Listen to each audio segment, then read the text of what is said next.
Messieurs, avant de rentrer dans le vif du sujet, est-ce que vous vous êtes régalés? Est-ce que vous avez vu un beau match de Ligue 1? Est-ce que c'était une belle affiche pour montrer dans le monde entier? Vous savez que la Ligue 1 essaye de s'exporter. Eh bien oui, là c'est très réussi. Ah oui, très beau match, j'ai trouvé. Très beau match parce que c'était pimpant, ça calculait peu, voire pas du tout, côté marseillais en tout cas. Côté niçois, il y avait de la maîtrise, mais il y avait aussi un peu de folie. Il y a eu des buts, il y a eu du suspense. Quand Marseille revient, on rappelle quand même qu'ils ont failli égaliser, hein, ils sont pas loin, avec Alexis Sanchez. Donc globalement, quand même, un match vraiment produit Ligue 1 de haut de gamme, je trouve. Vincent Labrune était content ce soir?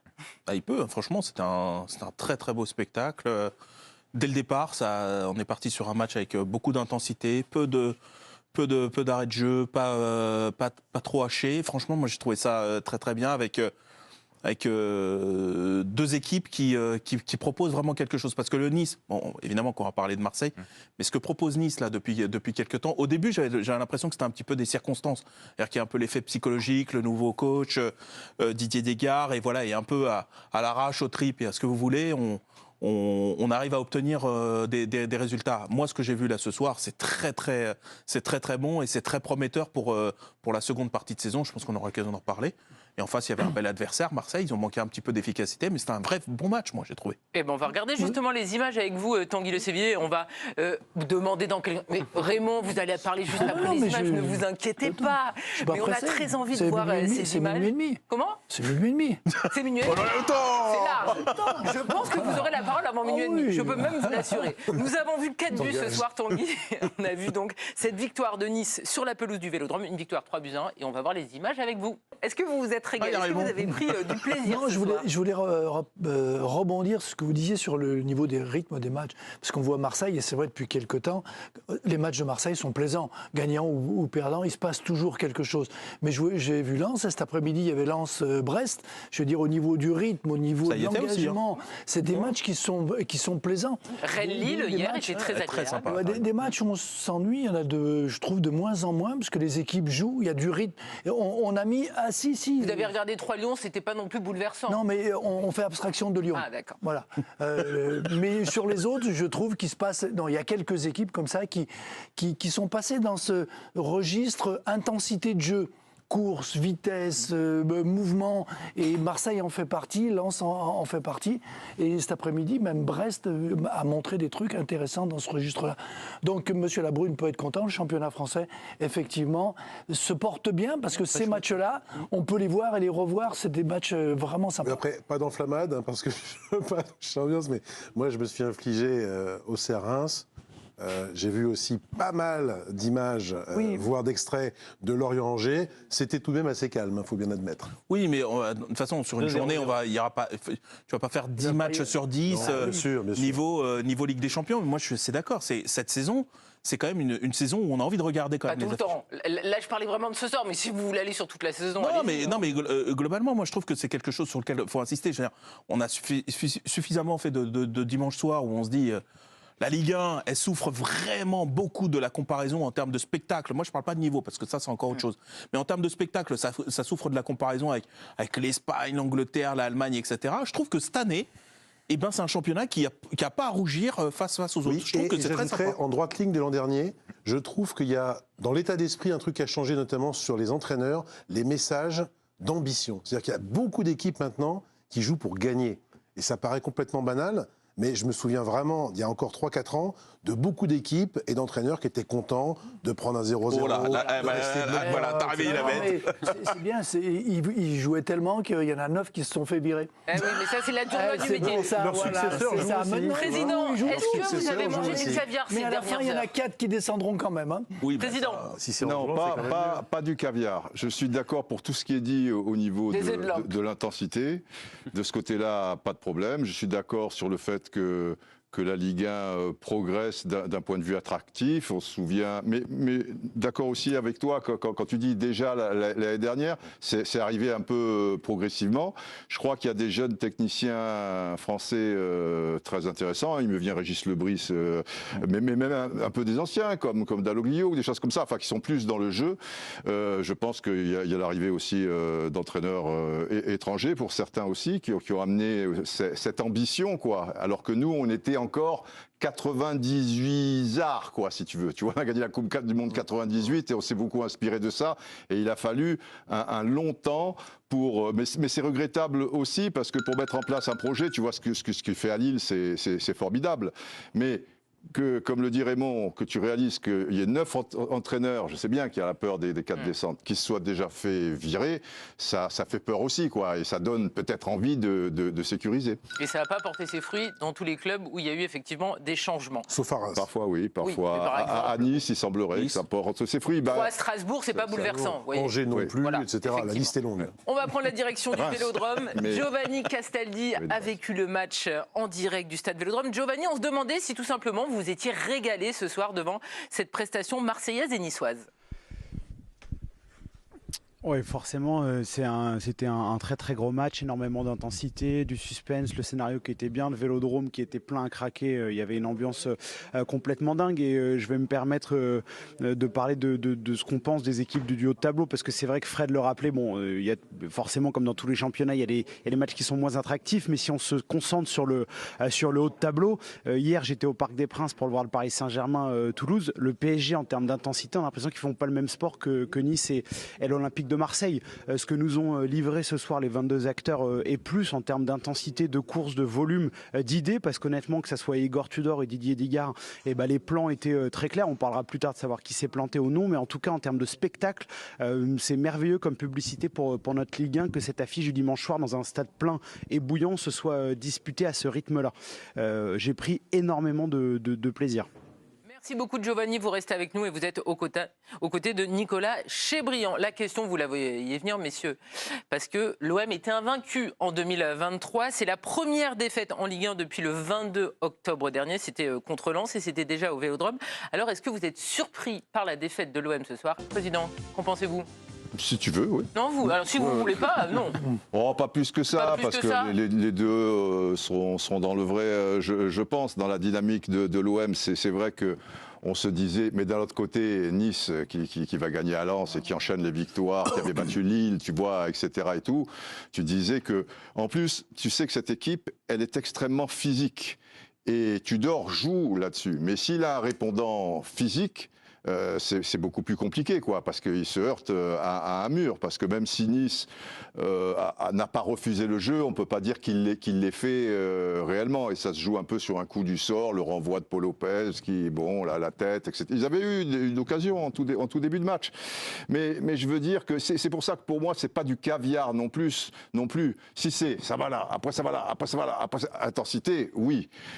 Technicité, compte tenu de l'intensité, pas mal, mais à un moment, tu voyais certaines limites quand même dans le jeu de l'OM, un peu moins en deuxième mi-temps, mais un peu en première, je trouvais qu'il y avait des périodes, bon, ouais, ça bouge, bon, bah, oui, d'accord, ça bouge. Ludo, Marseille, ça donc, pas, qui voit sa série s'arrêter, c'était 10 matchs, toutes compétitions confondues sans défaite, et c'était 9 victoires et un seul nul face à Monaco. Ce soir, il chute pour vous, c'est quand même une surprise, même si Nice, effectivement, est sur une belle dynamique. Non, pour moi, ce n'était pas forcément une surprise, justement, parce que depuis que Didier Digard a repris l'équipe, on a passé nos diplômes d'entraîneur ensemble. Donc j'étais particulièrement assidu à ce qu'il pouvait proposer et faire. Donc j'ai regardé tous les matchs de Nice depuis qu'il est en poste. Et cette équipe, elle est complètement transfigurée depuis qu'il a pris en charge ce groupe-là. Et moi, en fait, l'équipe, il a réussi à la mettre à son image. C'était un joueur qui, certes, n'était pas un immense technicien, mais qui était dans la générosité, dans la course, dans l'effort, dans la solidarité, dans l'esprit d'équipe. Aujourd'hui, l'équipe de Favre, qui était certes talentueuse, hein, parce que cette équipe, vous le voyez, elle a du talent, mais elle était paresseuse. Elle était un peu paresseuse. Là, cette équipe-là, elle court. Elle court vers l'arrière, elle court vers l'avant. Regardez les matchs de Ramsey sous Favre et regardez le match de Ramsey sous Digard, c'est plus les mêmes.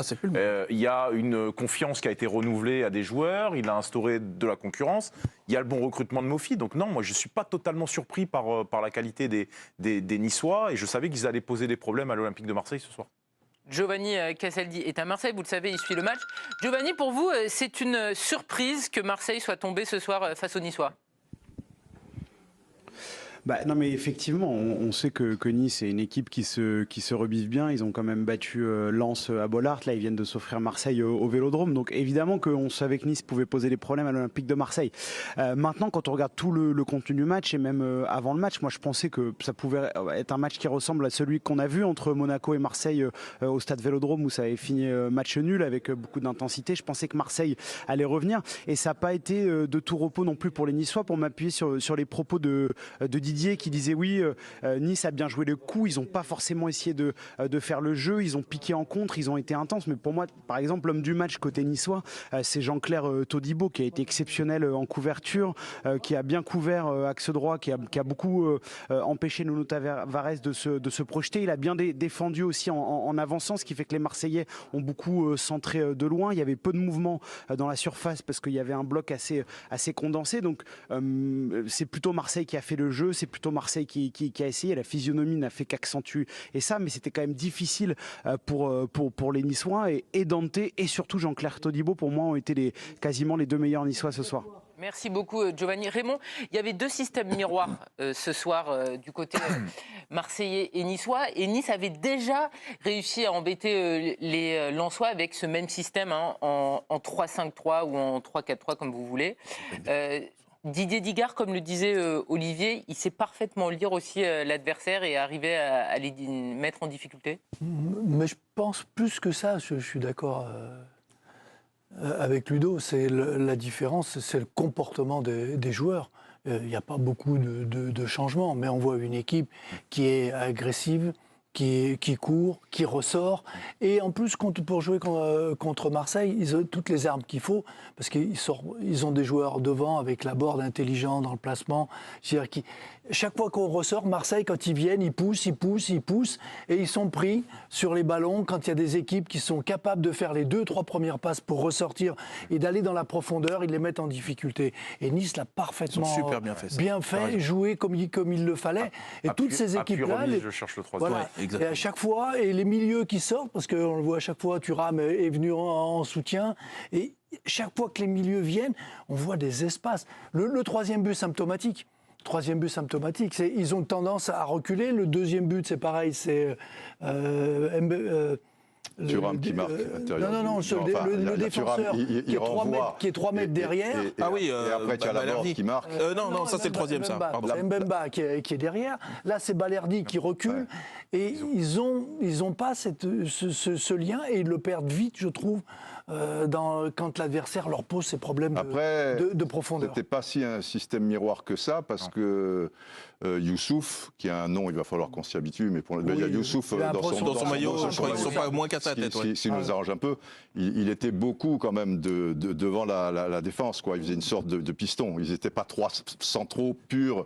Lui sortait beaucoup moins que les deux autres. Voilà. Ouais. Et donc ça donnait, et puis il est puissant aussi. Quand je dis la puissance des joueurs, tu vois, il met en avant Todibo. À droite, au centre, dans Thuram, c'est dur quand même physiquement à répondre quand ils sont tous présents et chacun bien dans leur rôle et bien situé.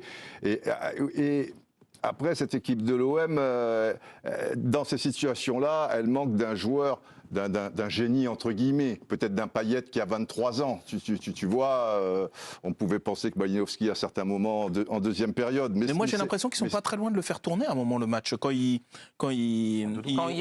marque, voilà, quand il reste une demi-heure. Oui, mais je trouve que ce moment où il pousse, où Alexis Sanchez a notamment... Ils ont deux grosses occasions. Voilà, et moi, j'ai l'impression qu'à ce moment-là, le match peut basculer. Tu le sens pas ? Mais si tu réalises bien, après leur but, ils ont très peu d'occasions. Ils ont deux grosses occasions à but, avec des frappes à l'intérieur de la surface de réparation. Une qui est contrée par une cuisse, c'est un miracle, parce que Smachel est battu. Et puis t'as le centre où Alexis Sanchez est à quoi, 2 mètres. Il y a Alexis Sanchez et Klose, il y a Veretout qui fait la après à 2-1, mais ils sont dans une période où... Tu as Nice qui a la balle de 3-0 aussi avec Mofi. Ils ont la balle de 3-0 avec Mofi. Mais est-ce que c'est pas aussi là, par rapport aux occasions que vous répétez, c'est le manque d'efficacité Marseille, parce qu'effectivement, à un moment, on peut se dire c'est un peu le scénario de Monaco, ils reviennent. Ça joue beaucoup sur les... un mur aussi, hein, tu vois, il compte. Mais Klose a une vraie balle de but. Ça joue beaucoup quand même sur l'efficacité. Je trouve que Alexis Sanchez a une vraie balle de but. Le rapport de force, il était quand même équilibré, même si je pense que chacun avait son solfège qui était pas le même. On a dit Marseille qui était beaucoup plus dans l'énergie, protagoniste, etc. Et Nice beaucoup plus dans une position un peu d'attente pour contrer. Mais on regardait les stats. Il y a eu énormément de tirs de tirs marseillais. Voilà. Il y a beaucoup de tirs du côté de Marseille. Mais par contre, on voit que sur les 14 frappes de Nice, il y en a 8 cadrés. Ouais. C'est un ratio qui est, qui est bien élevé. Il faudrait revoir le nombre de centres. Alors certes, l'OM marque sur un centre. Et on sait qu'avec leurs joueurs sur le côté, même si Tavares, je ne l'ai pas trouvé très saignant alors que Klose, très bon. Mais il y a quoi, 35 centres? Ouais, regarde le nombre de... C'est pas un peu trop aussi, quelque part? Je veux dire, ils n'ont pas une solution aussi pour passer de temps en temps dans l'axe Marseille. Enfin, tu vois, pour alterner un petit peu le jeu, quoi. Tu vois? Parce que le nombre de centres... Mais ils marquent sur un centre, ok. Oui. Mais il y en a beaucoup. Et quand tu penses que tu as Todibo et Dante. Todibo, oui. Todibo. Et pour toi, c'est un aveu d'impuissance de centrer autant, c'est ça? Et au milieu, tu as un Marseillais, tu vois, le gars qui arrive juste peu cher, là, qui est arrivé il y a 6 jours, Vitinha. Et Sanchez, bon, c'est pas vraiment un joueur de tête. C'est leur marque aussi. On va parler des choix justement de Tudor dans quelques minutes, mais une première réaction, Tanguy, une réaction marseillaise. Oui, la réaction de Matteo Guendouzi aujourd'hui. C'était au micro de Prime Video juste après la rencontre. On a eu des situations, mais on manque de réalisme. C'est dommage pour nous, mais on va rebondir avec le match de mercredi. Voilà la première réaction de Matteo Guendouzi après cette défaite du côté du Vélodrome. Le match de mercredi, c'est quoi? C'était contre Nantes. Il y a eu Nantes et puis il y a eu le PSG entre-temps. Mais justement, cet enchaînement de matchs aussi, est-ce que c'est pas ce qui a un petit peu coûté aux Marseillais ce soir? Parce qu'on sait que c'est énormément d'énergie demandée par Tudor et ça faisait un moment qu'ils n'avaient pas l'habitude de jouer 3 matchs par semaine. Si on regarde justement le nombre de tirs impressionnant et le peu de situations à l'arrivée, même de tirs cadrés et encore moins de buts, peut-être qu'il a manqué cette petite pointe de lucidité justement dans les 30 derniers mètres, dans le dernier geste, et peut-être aussi que malgré tout, ils ont quand même un effectif suffisant pour faire tourner. Quand on voit, je veux dire, Payet et quand même. Bah oui. Et puis, leur recrutement est sortir à la mi-temps des garçons aussi importants quand même que Payet et que Vitinha. Non, on peut pas dire ça. Pas Payet en ce moment. Vitinha, plus gros transfert de l'histoire. Et Payet, joueur influent. Ça va être le prochain débat justement, messieurs. Parce qu'on l'a payé cher. En l'occurrence, il fait pas un bon match. Il fait un très mauvais match. Je veux dire, il est capable de faire cette décision-là aussi, de ne pas attendre 65 minutes. Tu vois. De moins en moins. Et tu l'as senti en première mi-temps. Ouais. Malheureusement, c'est pour ça que je dis, il manque, tu vois, à un moment, quelqu'un peut-être pour poser le pied sur le ballon dans cette équipe généreuse de l'OM et faire quelque chose d'un peu différent. Et le Payet de 25, 26, 27 ans pouvait le faire. Et ce joueur-là, ils l'ont plus. Peut-être Malinovski, qui me semble avoir un pied intéressant, mais ça va son but est beau. Son but est parfait. Oui, mais ils ont plutôt bien réussi. Alors que Payet, pourtant, il est quasiment pas utilisé. On va en parler un petit peu plus tard. Payet était titulaire ce soir. 8e titularisation en Ligue 1 ce soir. Ces dernières semaines, même ces derniers mois. Marseille réussit plutôt bien, alors qu'il n'y a pas. T'as Alexis Sanchez, c'est un joueur qui est rare quand même dans ce championnat. Combien d'équipes ont un joueur de la valeur d'Alexis Sanchez? Combien d'équipes ont cette capacité à mettre du rythme? Combien d'équipes ont ce volume, cette façon de presser? Moi, ok, les faits ce soir, ne tourne pas en faveur de Marseille. Ne tourne pas en faveur de Marseille. Mais de là, on tire un enseignement, il leur manque ci, il leur manque ça. Moi, je trouve ça très sévère. Il y a un volume qui est indiscutable. Même le match contre Lens qui perd au Vélodrome, ils doivent le gagner. Il faut un match super. Ah ouais. Mais il manque un joueur, si tu veux. Paris, par exemple, c'est très moyen en ce moment, etc. Mais ils auront mais si tu as Mbappé d'un côté, ou alors c'est Neymar qui va se réveiller, ou Messi qui va se faire quelque chose, c'est un très bon joueur. Tu veux dire comme Monaco a plus ça que Marseille, par exemple? C'est pas flagrant. Monaco, Golovin, quand Golovin est inspiré, oui, mais il n'a pas moins de volume, mais il a quelque chose. Après, il peut disparaître. Moi, j'aime beaucoup Golovin. Après, on peut parler parce que cette stat, elle me paraît complètement. Les centres. Les 37 centres. Non, mais ça remet pas. Et moi, j'ai l'impression que Marseille n'a jamais centré. Alors, il y a alors, soit ils les ont mis que sur la deuxième période, parce qu'en première période. Vous êtes endormi en seconde période, c'est ça, Ludo? 37, mais ce n'est pas assez. Ça fait des centres à terre aussi. Peut-être que mon ressenti, c'est qu'ils centrent jamais en première intention. C'est peut-être ça. C'est-à-dire qu'à chaque fois, c'est à la sortie de 3 dribbles, il y a un truc qui est balancé comme ça. Mais ça compte comme un centre. Le chiffre de 37 est donné par Opta et vous avez l'air de le valider, ce chiffre-là. Oui, je me disais, en première mi-temps, tu es attaquant à l'OM, tu peux en mettre n'importe qui. Tu peux mettre Milik, tu peux mettre Vitinha. Imagine un centre jamais toucher le ballon. avec un débordement, un mec qui centre, qui la met au premier poteau ou à hauteur de tête. Mais eux, ils font beaucoup de centres Qu'est-ce qui est en étant considéré comme rentrés. C'est comme un tous les ballons qui viennent en travers.